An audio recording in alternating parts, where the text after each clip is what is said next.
The boy king who was buried alive by his enemies imagined being just 13 years old, crowned as a king, only to face one of the most horrifying deaths in history. This is the tragic tale of a boy who ruled an empire, but was betrayed by those he trusted most.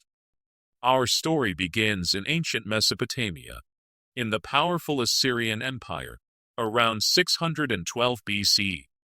The boy king was Ashur-uballit II, the last ruler of the mighty Assyrian dynasty that had dominated the ancient world for centuries.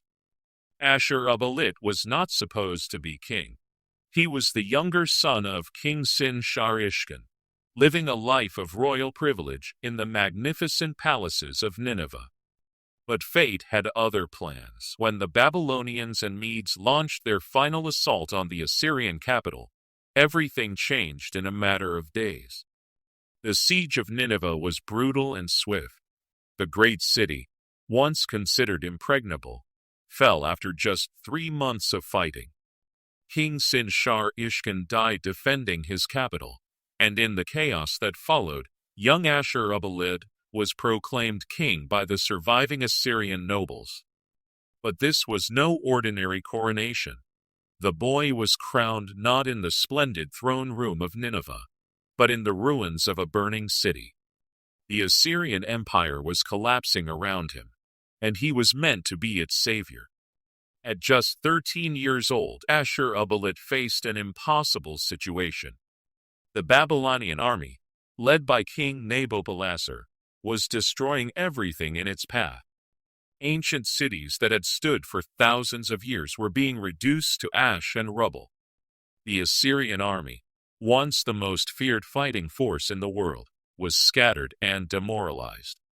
The young king and his remaining followers fled westward to the city of Haran, one of the last Assyrian strongholds. For 2 years, this child tried to hold together the remnants of his empire. Can you imagine the weight on his shoulders?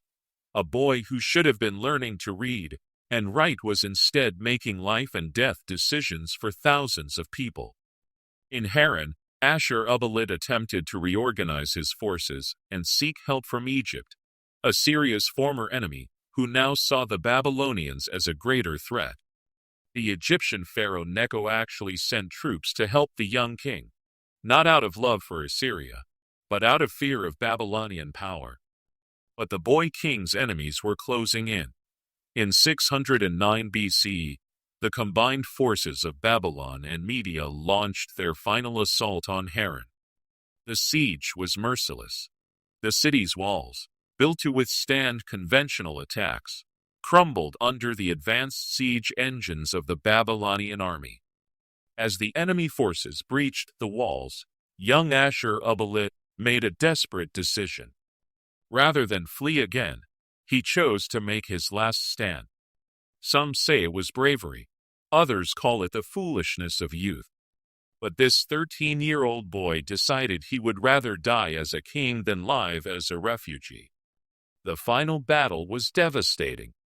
The Assyrian defenders, outnumbered and outgunned, fought with the desperation of men who knew they were fighting for the very survival of their civilization. Street by street, building by building, they were pushed back until only the royal palace remained. It was here that the boy king's fate was sealed. As Babylonian soldiers stormed the palace, Ashur-uballit and his closest guards barricaded themselves in the throne room. But betrayal came from within. Some of his own nobles, seeing the hopeless situation, opened the palace gates to the enemy in exchange for their own lives. The young king was captured alive, and this is where his story takes its most horrifying turn. King Nabopolassar of Babylon wanted to make an example of this boy who had dared to resist him for so long. But the method of execution he chose was so cruel that it shocked even the hardened soldiers of that brutal age.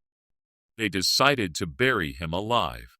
In the courtyard of the very palace where he had made his last stand, the Babylonian soldiers dug a deep pit. The boy king, still wearing his royal robes, was forced to watch as they prepared his living tomb. Ancient sources tell us that he showed no fear, even as they lowered him into the earth. But the cruelty didn't end there. As dirt was shoveled over his head, blocking out the last rays of sunlight he would ever see, his enemies made sure he could hear their voices above. They taunted him, telling him that his empire was dead, his people scattered, and his gods powerless to save him.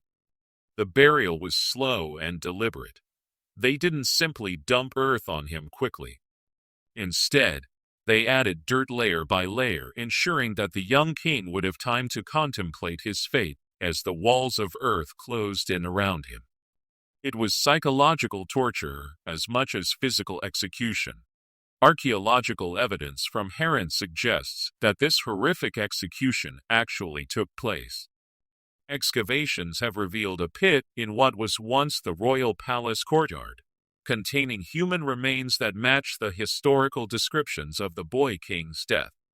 What makes this story even more tragic is what it represented. With Ashur-uballit's death, the Assyrian Empire, which had ruled the ancient world for over 1,000 years, came to an end. An entire civilization died with this 13-year-old boy. The Babylonians and Medes divided the former Assyrian territories between themselves. The great cities of Assyria were systematically destroyed, their libraries burned, their temples demolished. It was one of history's most complete acts of cultural destruction. But perhaps the most haunting aspect of this story is how it shows us the brutality of ancient politics. This wasn't just the execution of a king. It was the murder of a child who had been thrust into an impossible situation by forces beyond his control. The boy king's death marked the end of an era, but it also stands as a testament to the courage of youth in the face of overwhelming odds. For 2 years, this 13-year-old had defied the greatest powers of his time, not because he chose to be a king, but because fate had chosen him. Today, the ruins of ancient Harran still stand in modern-day Turkey. Visitors can walk through the remains of the city where a boy king made his final stand. The pit where he was buried alive has long since been filled in, but the memory of his courage and the cruelty of his enemies remains. The story of Ashur-uballit II reminds us that throughout history, the innocent have often paid the highest price for the ambitions of adults. His tale is not just about ancient warfare or political intrigue.